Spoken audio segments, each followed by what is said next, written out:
Sastha dental கிளினிக்லேருந்து doctor A Bama Selvakumar பேசுகிறேன்.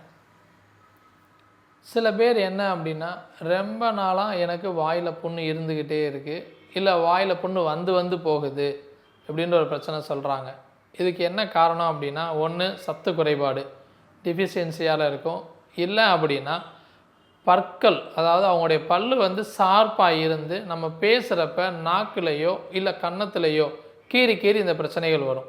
So இதை மாதிரி தொந்தரவு இருந்தால் தயவு செஞ்சு எவ்வளோ சீக்கிரமாக முடியுமோ அவ்வளோ சீக்கிரம் உங்கள் டாக்டரை பார்த்து அதை சரி பண்ணிக்கோங்க. இப்படி சரி பண்ணிக்கிறது மூலமாக பின்னாடி அது கேன்சராக ட்ரான்ஸ்ஃபார்ம் ஆகிற ஒரு ஸ்டேஜ்லேருந்து அவாய்ட் பண்ணி நம்ம ரொம்ப ஈஸியாகவே இதை சரி பண்ணிக்க முடியும்.